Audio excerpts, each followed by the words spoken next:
to the CCG webinar series.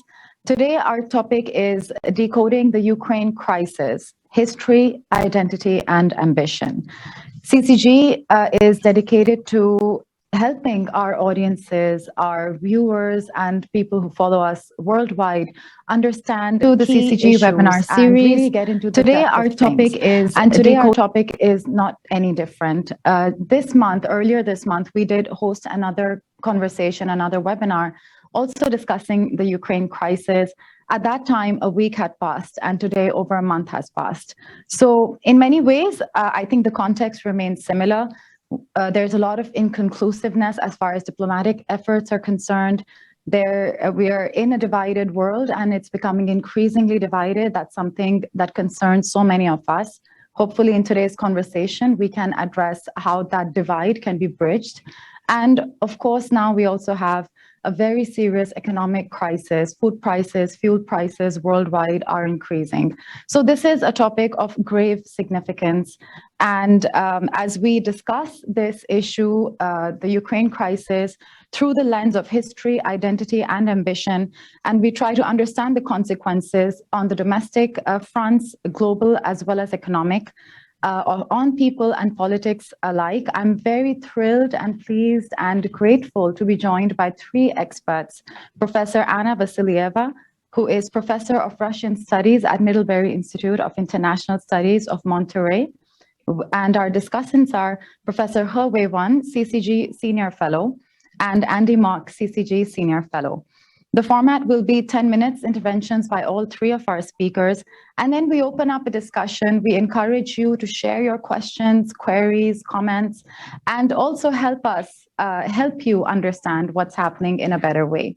I'll first start with a brief introduction of all three of our participants, and then we start the webinar.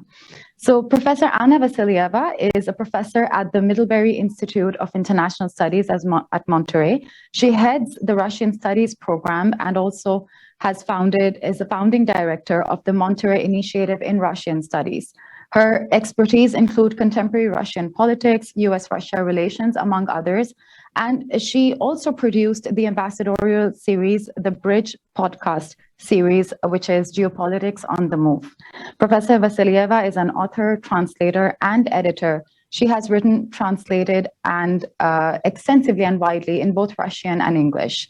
And Professor He Wei-Wan, who is Senior Fellow at CCG, is also Executive Council Member, China Association of International Trade, Executive Council Member, China Society of WTO Studies, Fellow of China Foundation for International Studies, Vice Chairman, Global Alliance of SMEs.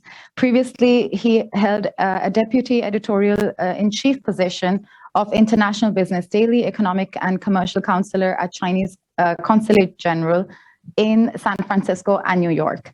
And Professor He holds a bachelor's degree in foreign trade economics from UIBE. And obviously these introductions are not doing justice to our panelists. Lastly, we have Andy Mock, a very known commentator, expert. He has been trying to really contributing to people's understanding of the Ukraine crisis and its various implications. Andy Mock is a senior fellow at CCG, and he focuses on technology and its impact on great power relations. He holds an MBA from the Wharton School in Philadelphia and an MA in China Studies from the Johns Hopkins School of Advanced International Studies. And I'm Zoon Ahmed Khan, CCG Fellow, your host for today's conversation. So let's begin without further ado. Professor Anna Vassilieva, we know our topic. What we are trying in this webinar is really to cut the clutter. I think a lot of people are also very confused about what's really happening. And as an expert, you've spent decades to understand and to help others understand, especially the Russian context and global implications.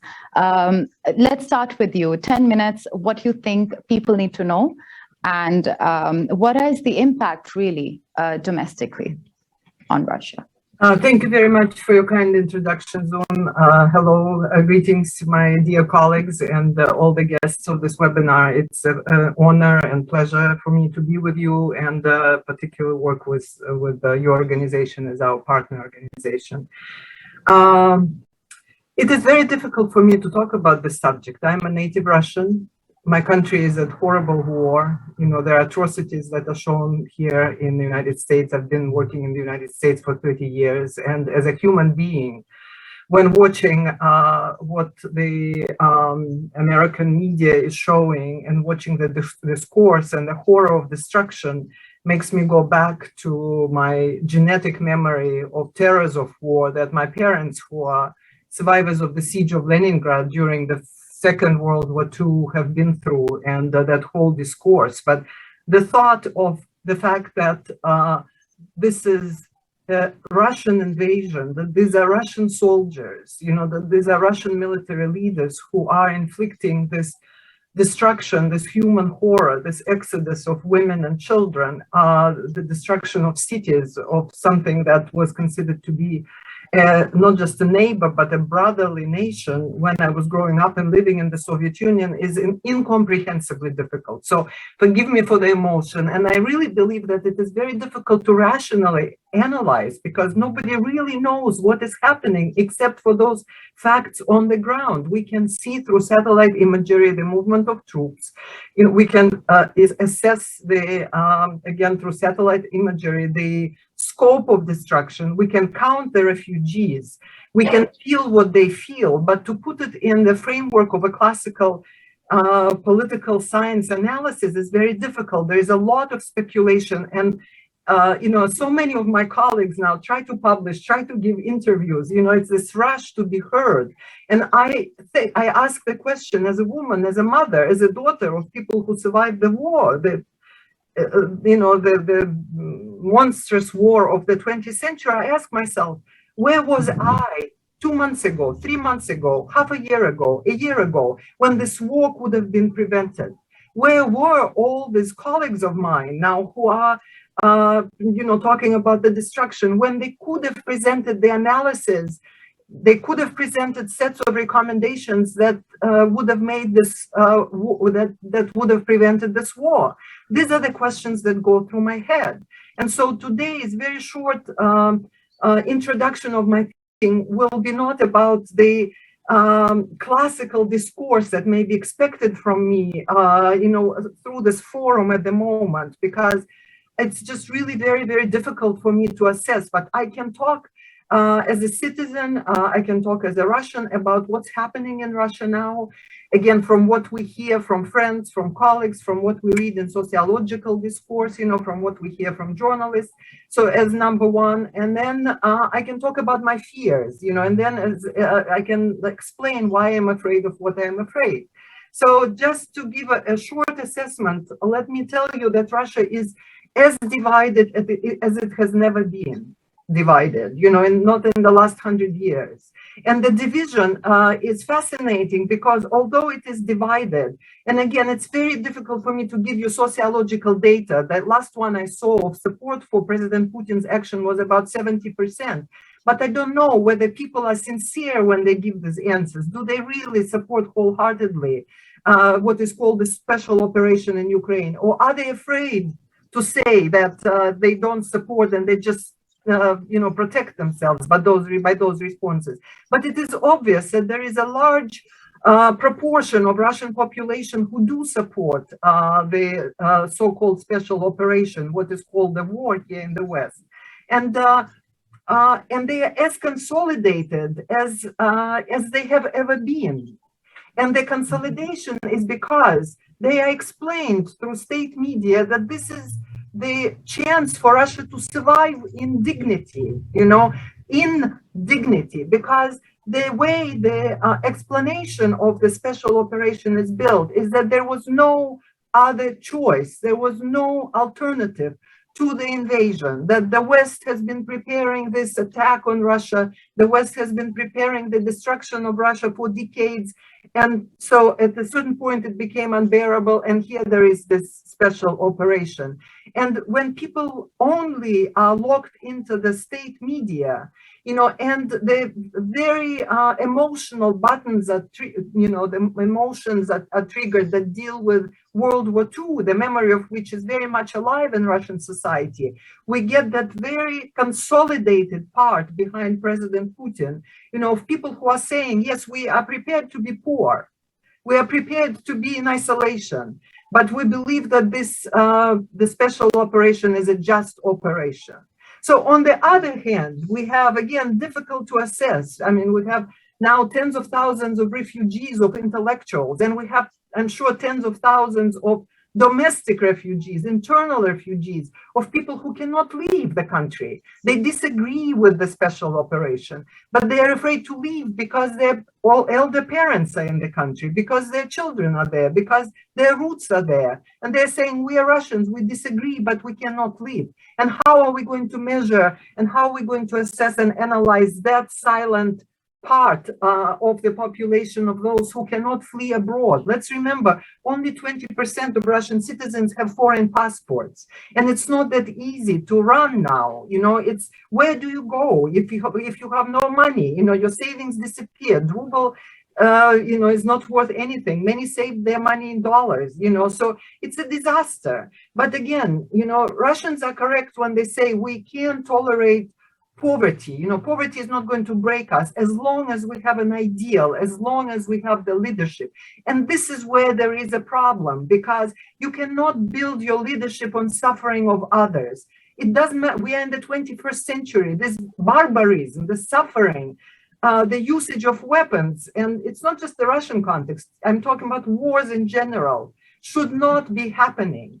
And here, let me speak about not as a Russian. Again, and just let me again say, it's very difficult for me. It's very often my colleagues, not often, but sometimes my colleagues who are the same panels of mine, with me, they say we are all Ukrainians. Such is the drive of solidarity for the courageous Ukrainian people, for those people who are not prepared to just run. They say, and the suffering of the Ukrainians, we are all Ukrainians. And you know what? I have to stop and I have to say, I am not a Ukrainian. I am a Russian. And this is as difficult as it is to be a Ukrainian now. They are fighting for a just cause. They are protecting their land, their homes, their families. And the Russians are here, the invaders. And this blood, this spot of blood will be carried not just by me, but my children and grandchildren. This is how difficult it is to be a Russian now. So, but let me then put my head of an educator. That is also just a lot of deep thinking and soul searching for me, which is how did we allow this to happen as academics? What didn't we teach in our classrooms that would make our graduates who then make political decisions? And the expansion of NATO was continuing, and the decisions were made that isolated Putin, that made Putin a pariah before this invasion, because somehow Western leaders thought that he was not good enough to talk to him, that he was not good enough, and Russia was not good enough to consider Russian security concerns, that were valid security concerns. And again, if the dialogue would have happened, or trialogue, or the conference on the new security architecture, with a drive to make Ukraine independent but neutral, without military blocs on its territory, maybe this war would not have happened. And so this is the kind of a soul searching, my professional soul searching. You can write as many articles, as many books, as many of this beautifully built analysis. But if nobody looks at it when the war occurs, when massive investments in military occur, what should I think as an educator? And let me tell you what I think. I think we need to put more emphasis and we need to teach more and better the humanities. I am desperately looking for the subjects that unite, the finding civilizational synergies, finding and facilitating the deep study of history, studying cultural anthropology, studying literature, so that we stop seeing the world in black and white, but we see the world in nuances, brothers Karamazov, there's so many. Remember that Dostoevsky, how broad the human being, and we need to narrow it down, and that breadth of how many things human beings are capable of doing that may be perceived as criminal, destructive, and they become criminal and destructive. How do we study this? How do we bring it into discourse? When political science was created, in order to make it a science, we had to bring in the data analysis, we had to bring in statistics, but we threw the baby with water, we threw the literature out, we threw cultural anthropology out, we threw political psychology out, we threw the drive to develop the strategic empathy. And strategic empathy does not mean we condone, it does not mean we accept. It does not mean we justify. It only means how do we understand it better so that we can develop policy recommendations, so we train our students better in order to really become a force, the force that politicians consider to be, to be important, to listen to, not the stovepiping. So I know that I have to come to an end of my remarks. I will be pleased, my apologies, Let me just mention briefly, and maybe my colleagues will talk about that, but two things, the protection of Russian Europeanism is very important, of European ideas, which I see under threat now in Russia, in this development of the President Putin's concept of new Russia. And we see it in this desire to bring in again the death penalty, for example. And then the issue that is of utmost concern, should be of utmost concern to all of us, is the possibility of a nuclear war. Let me stop here, and then I can elaborate in Q&A. Thank you very much for this. Thank you. Thank you so much, Professor Anna. I will definitely, I'll just mention one. You made so many important points. And maybe the one that I'll mention before we move on to Andy Mark is that we need a culture of empathy. We need a culture of really trying to understand what are the motivations and think of a way to pursue academia, to pursue professions as policymakers, as journalists, in every field possible, to think of ways in which we can reduce the potential, the possibility of such heated issues happening to begin with. I think that's just not the priority, but it needs to be. There shouldn't be wars. There should be a culture of trying to avoid them as much as possible. Over to you, Andy Mark. I know you want to talk. You will talk about media, also the economy. We are facing a lot of uncertainty. There's a lot of anxiety globally, what this means for ordinary people, and what are the implications lastly on geopolitics. Over to you. Thank you, Zoon. Can you hear me? Yes, we can hear you. Okay, fantastic. Okay, so let me just start. I prepared some remarks. The U.S. is engaging Russia in 3 wars. Let me discuss them in increasing order of importance and the likely repercussions on the U.S.-led global order. First, the military war taking place on the ground in Ukraine. Then there's the propaganda war taking place on Western media outlets like CNN and also on social media platforms like Twitter. And finally, and most significantly, there's the economic war, which may accelerate the destruction of the U.S.-led power structure that has dominated the world since the end of World War II. The only reason an extended military conflict in Ukraine is possible is because it has been instigated and perpetuated by the United States. Without the endless and growing torrent of weapons and other supplies, such as Stingers, Javelin missiles, Switchblade drones, as well as the years-long surreptitious military training and likely intelligence support provided by the US and its enablers in Europe, even an abbreviated military conflict in Ukraine would be unlikely. Just as the Ukrainian soldiers at Snake Island quickly surrendered because they were so clearly outgunned, this would be the story of Ukraine writ large. But instead, there is widespread destruction, loss of life, and a growing refugee crisis that are directly and inescapably caused by US intervention. And so every Ukrainian life lost is blood on American hands. But as tragic as this is, the military war is the least significant from a geopolitical perspective. Concurrent with the military war is the propaganda war, led by CNN and other corporate media stenographers for the US government. There are 2 angles of attack. First is that Russia's military action in Ukraine is an unprovoked attack that is failing. The second attack vector is that the US and its Western European enablers are indivisibly allied against Russia, and the world stands with these so-called defenders of freedom. However, neither is true. Regarding the first line of attack, George Kennan, Henry Kissinger, and John Mearsheimer have all warned against crossing Russian red lines in Ukraine. But these warnings have either been inadvertently or deliberately ignored. Also, some military analysts have compared the Russian action favorably with the Nazi blitzkrieg, which is hailed as an example of a rapid and successful military offensive. Regarding the second vector of attack, what is downplayed or ignored are the number of countries that do not support US-led sanctions against Russia. These countries include not only China, but India, Pakistan, Iran, and a number of other geopolitically significant nations. Indeed, from the nations of OPEC to South Asia, Africa, and even Latin America, Russia has many more friends than Western media is letting on. And this leads me to the third war, the economic one, which I believe to be the most significant. The sanctions imposed on Russia are unprecedented and are meant to shock and awe Putin into submission. However, not only are they not working as intended, but they have also set forces in motion that may accelerate the destruction of American primacy in the global order. As such, it brings to mind something then President Obama is alleged to have said about Biden: never underestimate Joe's ability to F things up.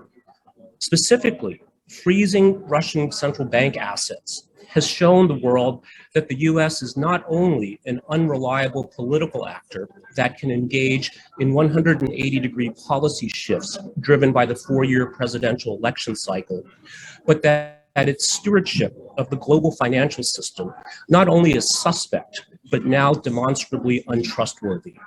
Russia's demand for payment in rubles for its energy may only be the beginning of the flight away from the dollar. The loss of dollar hegemony will be both catastrophic for the US and a cause for celebration in much of the rest of the world. Regarding the role of energy in the economic war, Europe imports 5.5 trillion, that's not billion, but trillion, cubic feet from Russia of natural gas.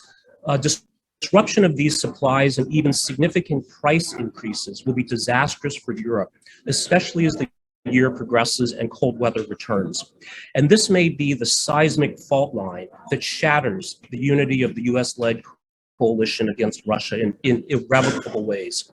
Specifically, Germany may come to publicly debate whether its economic fortunes are better aligned with Russia rather than under the boot of so-called American leadership. Again, the US-led sanctions have unleashed forces that may ultimately undermine US interests far more than the instigation of the conflict in Ukraine was intended to solve. In summary, it is not at all clear that Russia's losing these three wars. In fact, there are some signs that this latest US-instigated conflict may be another strategic defeat, like Vietnam, Afghanistan, and Iraq. But the Ukrainian conflict may be one with far longer lasting damage for the United States. And thank you, Zoon, for the opportunity to speak. I apologize. I do have an important meeting and someone's waiting for me, so I have to go. Thank you very much. I wish you all a fantastic session. Thank you so much, Andy. Thank you. Thank you for the very, very insightful input. So that was Andy Mock, and I think he makes some very, very interesting points. Maybe later Professor Anna and Professor He can also comment on these, how these three wars, in a way, wars or three different battlefields are playing out simultaneously, and the long-term consequences, it remains unclear.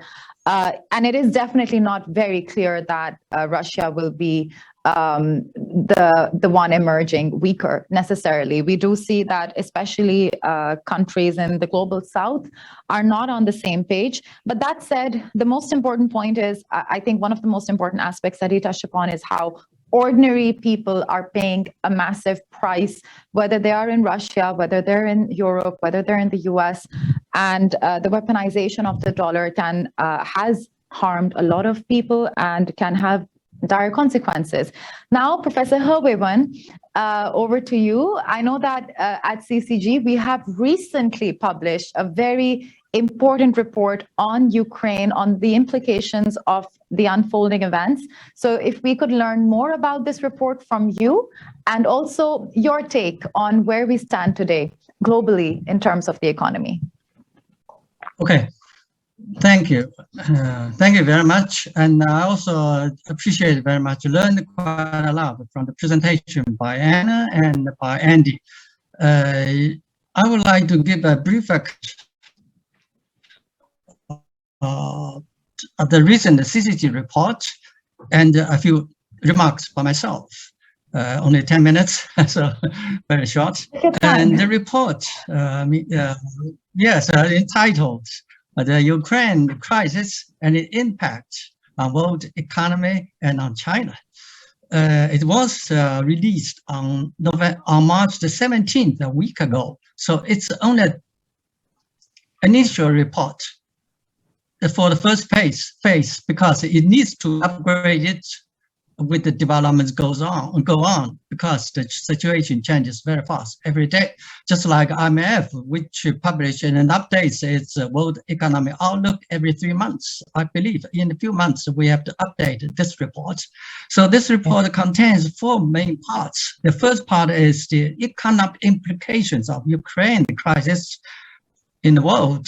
The second part is the prospect and the future landscape of Europe. And the third part is the implication on China. The fourth part is our considerations, our policies. And the first part regarding S, I don't want to mention the latest changes of the world market, because it changes every day. So now the Ukraine crisis is the focus of the world attention and focus of world events. We have seen the great upheavals in world energy, exchange, foreign exchange, and the grain markets. And also it casts the shadow on the economic prospects for both the Ukraine, Russia, and the world. And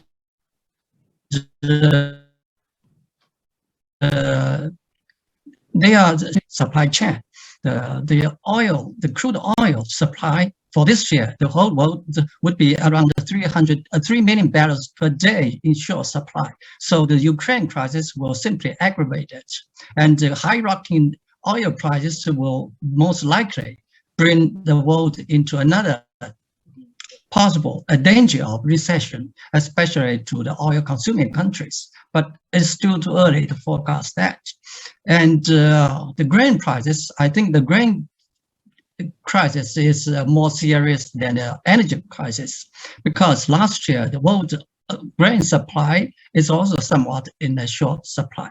And world food prices also went up by 40% in 2021. And this time, if Ukraine crisis continue, it's likely that world food prices will come up again further by 1/3, because Russia and Ukraine combined account for 25% of world wheat export. And what is more, there's very serious disruptions in the wheat production and the logistics and the outbound shipping. So the impact will remain to see. So the UN Secretary General Guterres has warned about the world food crisis, and then the supply chain of industrial supply chain affecting automobiles the chips and some equipment. It should also be paying attention to. And also that the impact for Russia economy will be severe. And the Russian central bank has estimated that the Russian GDP might, at the worst case, drop by 8% for this year. And another expert estimated from IMF and World Bank has estimated that the world GDP might lose 1 full percentage point. by 2023. So we hope that the crisis will come to an end as early as possible, and not to have too serious implications on the world. The second part is prospect. There is different outcomes of this current crisis. But whatever the outcome, there will be fundamental change in the European landscape, the security landscape, and especially the States and Europe with Russia. And in this sense, we should mention the root cause of the crisis, because the crisis is really a tragedy. Because the Russians and the Ukrainians used to be brothers. Why they fight each other so severely today? I don't believe that the Russians want to fight and not the Ukrainians, but the United States want them to fight. They instigated the conflict, because if President Joe Biden promised that there's no further NATO eastward expansion, including Ukraine, and he made this promise to Putin, President Putin, this crisis might have avoided. However, the United States insisted just the other way. They encourage expansion of NATO to include the Ukraine and threatening Russia. So the NATO has expanded eastward by 5 times, just eating up all the previous promises, not expanding eastward by a single inch. So what to do?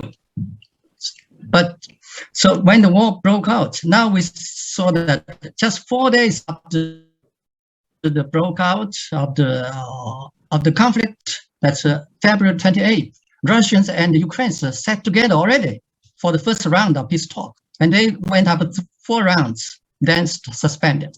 So that means there was a real chance for negotiation, peaceful settlement. However, this was changed and stopped because the United States doesn't want them to have peace right now. They want it to continue. For one thing, because just for one reason, the leading U.S. military industrial complex that make the big money out of this conflict. The big four, Raytheon, Lockheed Martin, Northrop, and General Dynamics, the 4 companies, made more than $100 billion in their stock prices, in their market value. So they need the war to continue, and they can sell weapons to the European countries, and they can expand and so on and so forth. So they don't want the war to stop. So this is the root cause. And if we could have the peaceful settlement, we must clear that. That's really the root cause, the main obstacle. And then the third part is the impact on China. So far, it's limited. We have to be alert to the possibility or the eventuality of the U.S. secondary sanctions on China. And the fourth part is our proposals. We should stand firmly promoting peace and bringing Russian and Ukrainians together to support, to reach a peaceful settlement as early as possible. And I don't believe, that's my personal remark, I don't believe that the United States will hit this final goal that sideline the Russia ultimately and weaken Europe and strengthen its domination in Europe and in the world. Because so far we see that there are approximately 50 to 60 countries joining in sanctions on Russia. Still, there are 194 countries, member states of United Nations. In other words, 2/3 of the world countries have not joined in the sanctions, including China, India, and many other leading countries. So there's still hope that the world economic growth, the scenario will continue to grow and to remain somewhat balanced in the future. And President Biden has been speaking very loudly at NATO and G7 summit, saying the whole world is standing is deciding again. Actually, they do not represent the whole world, just a part of the world. And the rest of the world is still working together for peace and for solidarity. Thank you. Thank you. Thank you so much, Professor. I think especially the last remarks that you've made about how it's not just a divided world, but we see that it's a minority of countries whose actions, especially the sanctions and the weaponization of that region, for instance, are continuing the conflict. And it's good to see that many countries in the world, many very important countries in the world, including China, India, where I'm from, Pakistan, but so many other countries are just trying to, in every way possible, promote peace talks. But those have failed so far. I also think, especially for our viewers, to download the report. These are some very interesting and insightful figures to really understand what are the implications. The fact that both Russia and Ukraine account for 25% of the world's grains, wheat, especially wheat production, means that many countries, most countries, are bearing a very significant brunt. And then we're talking about ordinary people already recovering from a global pandemic. So coming on to you, Professor Anna, we heard Andy Mock. I think another very important point, which I feel both Professor He and Andy mentioned, is this information war. It's this the fact that we are really seem to be in two different realities, to say the least. But the fact is many, many more realities. One of them is where there's this idea that a small percentage of countries is representing the global reaction, which it isn't. I think today, developing countries in particular are very conscious that we represent ourselves. You know, we have our own standpoint. And certain actions of these countries who are going hard on the situation have been, by their own scholars, like Andy mentioned, by known scholars like Mearsheimer, for instance. They talk about how there were red lines. They knew these red lines exist, but they kept pushing on them. And as you said, it's not about justifying, it's about strategic empathy. So I want to know your comments after hearing this. How can we today, given where we stand today, play our part? You as a scholar, we as a think tank, whoever is watching, I mean, what can we do to increase the space for strategic empathy? And where do you see us going from here? Thank you for your question, Zoon. You know, it's not an easy question. Again, it's very difficult to predict anything, but let me just first agree that the information war or the information wars, I mean, it's just what's happening now is one of the wars, you know, have become a part of the reality, daily reality. And as my colleague mentioned, you know, in some instances, it has such an impact on the worldviews of people that, and it changes the worldview so that it's worse than some weapons in a way, you know, because how, you know, let me just mention that about 30% of Americans, 1/3 of Americans favor taking military action against Russia with the possible use of nuclear weapons. Yeah. So, and, you know, I'm not saying it, this is just a fact, but the question, again, as an educator that I ask is, do these people understand what nuclear war means? Were they ever educated about the nuclear war? Do they know what happened in Hiroshima and Nagasaki? Do they understand what human suffering means? And so all those questions bring us back, you know, to the roots of the information war, because information wars are possible and effective when the population is not educated.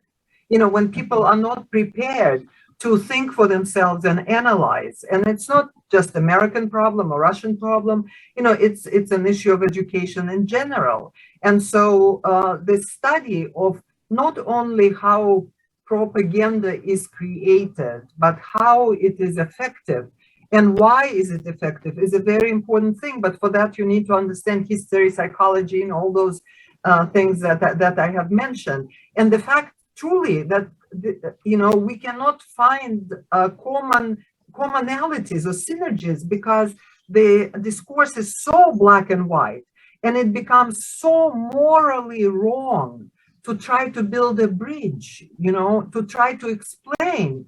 Again, whether it's here in the United States or in Russia now, where people who express their thoughts about it may go to prison for 15 years, so it's an extreme circumstances, but that's the danger, so it shouldn't, there's no ideal world. And again, this is a war, this is a major war, propaganda war, information war.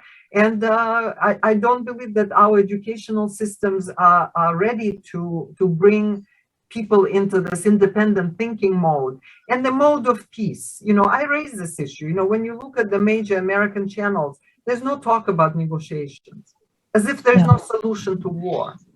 And it is scary to me, give us a break and talk about negotiations, the same with Russia.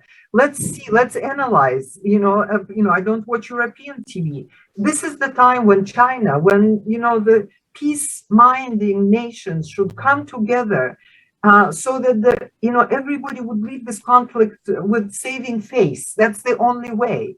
And President Putin needs to be talked to not as a pariah as he's created by Western media, but he needs to be given an opportunity to express his concerns and be heard for the sake of ceasefire and negotiation of the new security architecture. That's essential, and that's what I don't hear. Yeah, now there's a very, these are very important points. Professor He, especially the fact that one very important world leader by a group of countries has been turned into a pariah. These are the implications of that mindset. So what is your take?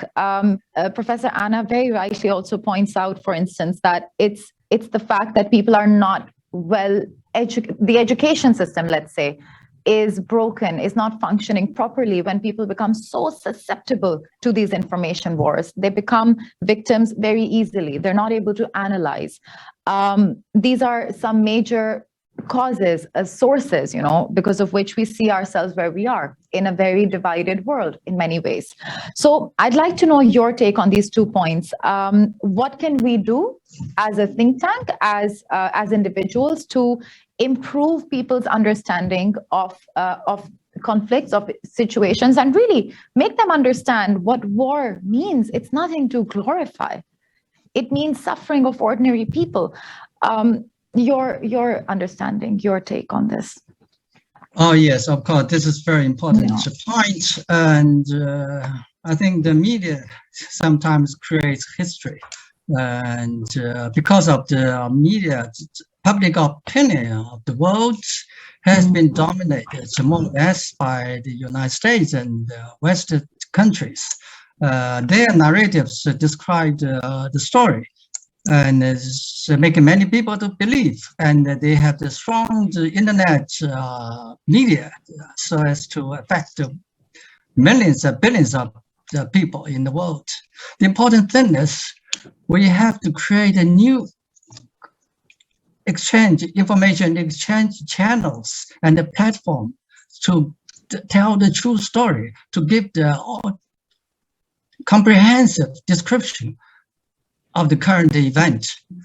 For instance, we say that the United States is saying that Ukraine, the Russian action is invasion of Ukraine. They said because the Russian troops moved to the territory of sovereign state, Ukraine. Then they cited the United Nations Charter, but they forgot the United Nations Charter applies equally to all events. We mentioned, they never mentioned the 19 years ago, previous case, that US troops moved on the territory of the sovereign state of Iraq. They never call it invasion. And America did not sanction America.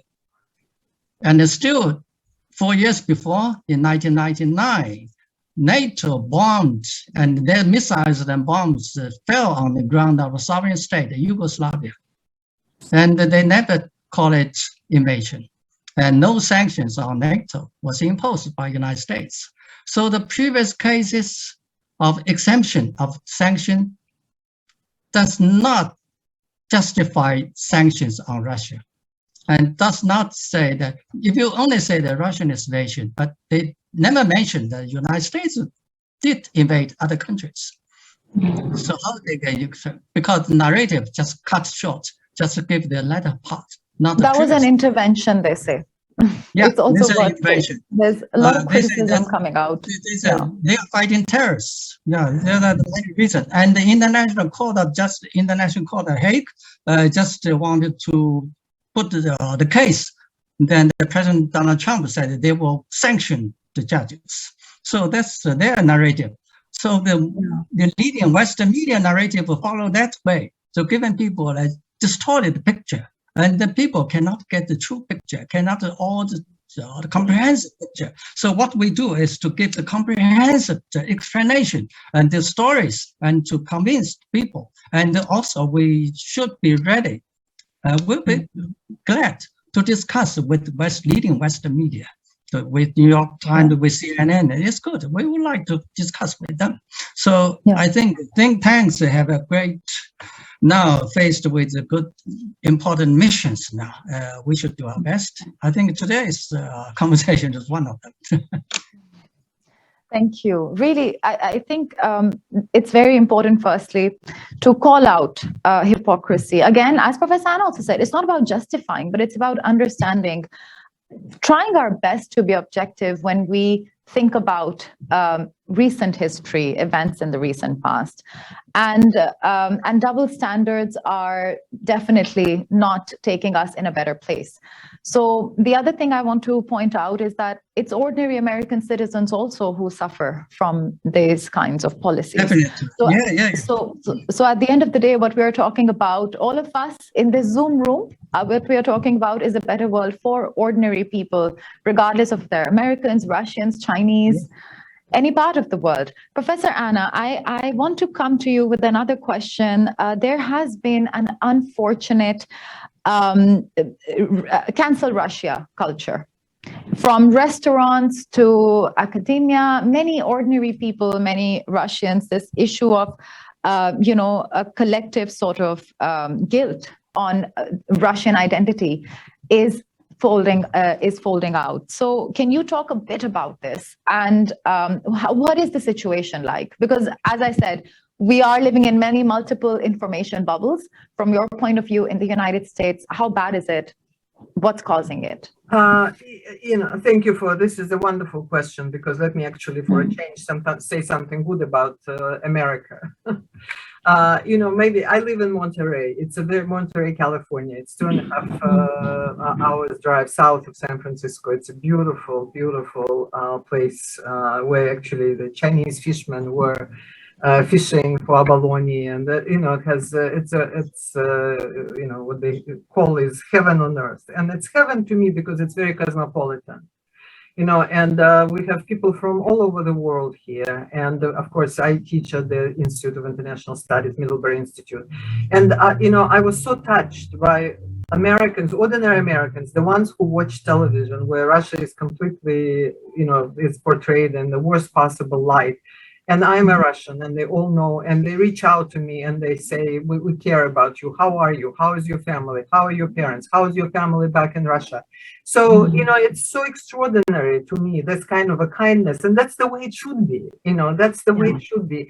Certainly, I don't suffer personally, because again, I have a job, there's no shelling, nothing, is destroyed around me. So the suffering is deep, that, as I said, we are in this barbarism that could have been prevented in the 21st century. That's the kind of suffering. But my big concern, and again, we try just on an institutional level, we try to help Russian students, we put together funds, and of course we help Ukrainians as well. But there is that drive to help the students who are stuck now. Their parents cannot help them pay for their education. And the Americans come together to give cash. The Institute comes together to help them stay and help them be educated, which is remarkable, you know. So there are those positive. This is, I always say, this is the America that I love, you know, where they come to you to help, no matter what's on their screens, you know, on their computer screens. But what is of great concern to me is lack of the strategic empathy, this lack of talk of negotiations, portraying Russia as this unified black barbaric land, which could be called Putin land, as if Russia had no history. And you probably noticed, I'm not going into who is to blame for the situation. It's a separate conversation. You know, we can talk about that. But like, let's look at now, you know, and my concern is that, you know, that the reputation of Russia, international reputation of Russia in the West will be damaged beyond repair.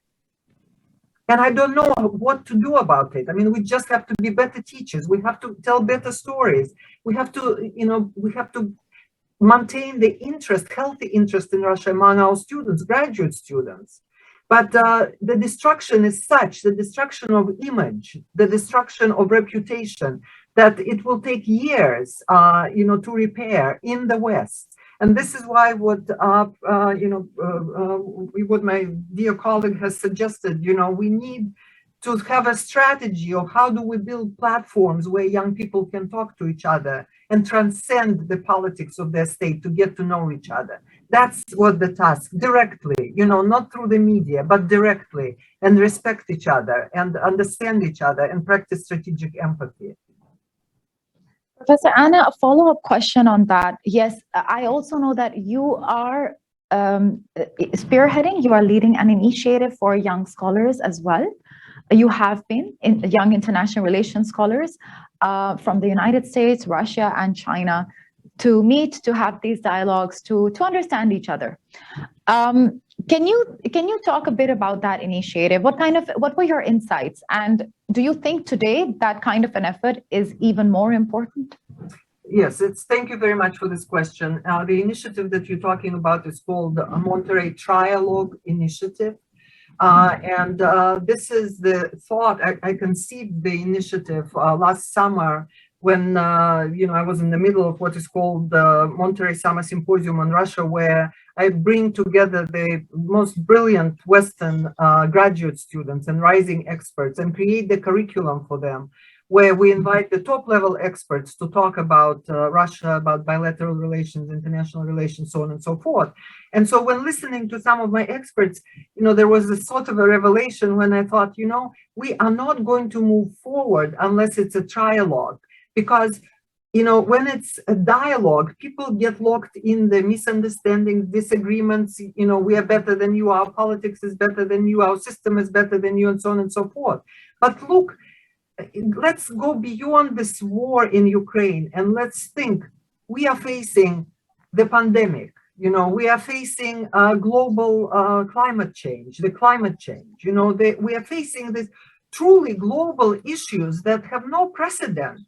And in order for our young people, for this bright, hardworking Chinese graduate students, bright, hardworking Russian students, and American students, Western students, come together and talk about the civilizational synergies, dream going through virtual reality, look at the Silk Road, you know, what that means, you know, talk about, feel viscerally what nuclear explosion means through virtual reality, and then talk to the leading experts about how do we protect our future from the possibility of nuclear war.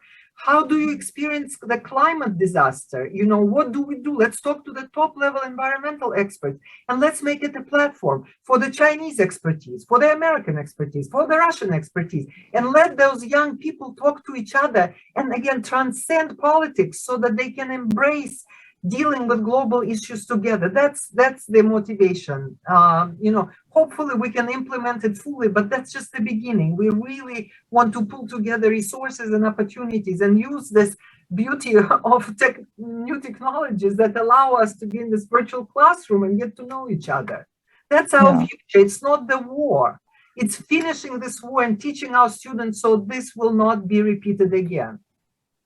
You know what, that's 100%. I resonate so much with what you're saying. And especially when you also mentioned the Silk Road, there's a concept. So I focus on the Belt and Road inspired by the ancient Silk Road and also the Shanghai Cooperation Organization. We talk about the Shanghai spirit, which is exactly what you described. We have our differences as people.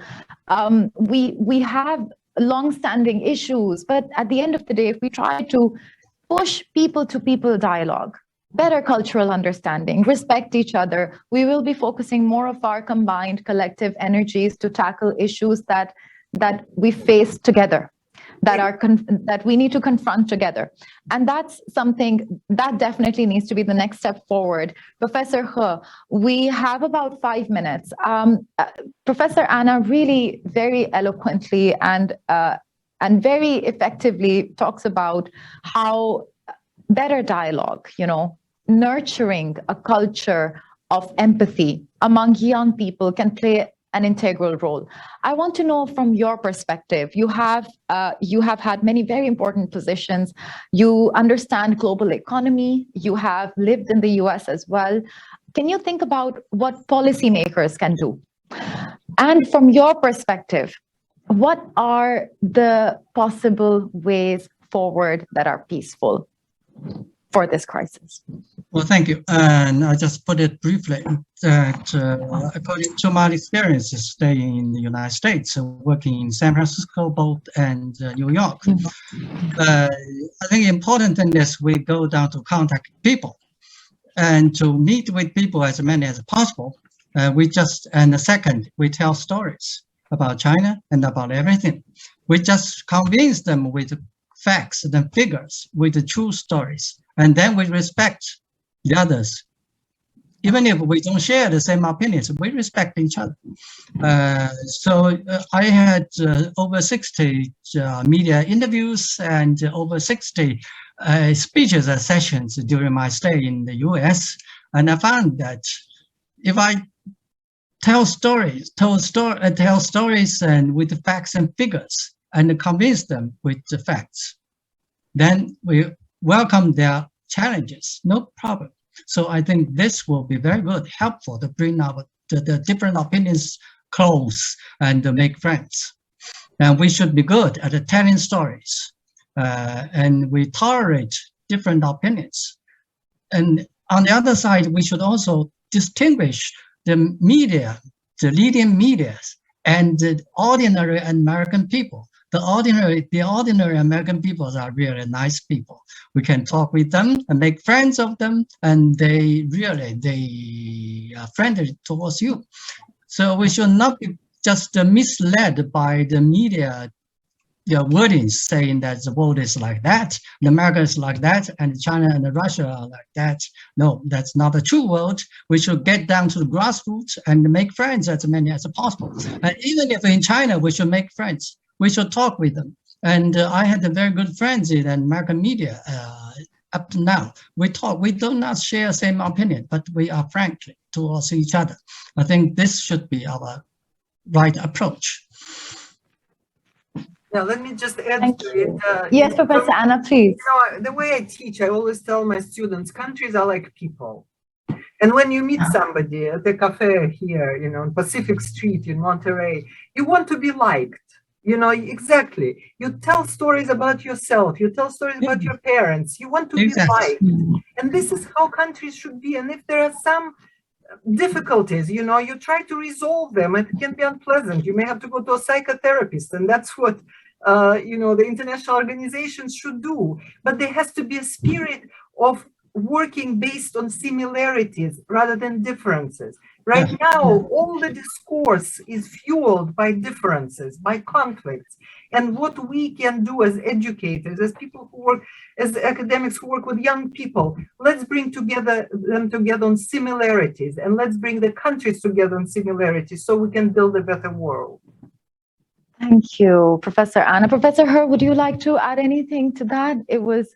Well, I don't think I'm very agree with Professor Vassilieva. Very good. Very, very good. Yeah. And I think with that, we have, it's been an hour. We scheduled, we had an hour for this very beautiful conversation. In conclusion, I think I would like to say that Professor Anna really provided right now. You just said what needs to be said. We need to step away from a confrontational approach. I even think this idea of alliances has its major flaws. Let's think about partnerships. Let's think about what we have in common with different countries, with different cultures. Some of us have such deep histories, such long histories. We have a history of cooperating, and that's when societies throughout history have thrived. So in the end, when we think of conflict, it affects ordinary people everywhere. In that, it's something which should unite us as humanity. And I think in today's conversation, we tried to, as I stated in that little intro, we tried to cut the clutter and really help you understand what are possible ways forward. Why is it so important to continue dialogue? Why is it so important to move away from that, from the problem of collective guilt, whether we are talking about Russia, China, the US, any country in the world? Another very important aspect to understand is that there's no winner in a conflict. There's no clear winner.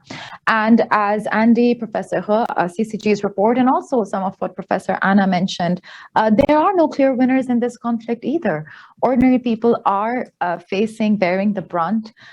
We have already been dealing with the consequences of a global pandemic, just to name a few other challenges we face globally. So what is it that we can do today to recognize that we are all affected negatively, and then within our capacities, play a positive role, we as a think tank, as scholars, as individuals otherwise. So we tried to bring a more objective, a more human perspective to a crisis that I hope, and all of us here on this panel hope, can end very soon, and we can emerge stronger with a better realization and really diagnose what went wrong.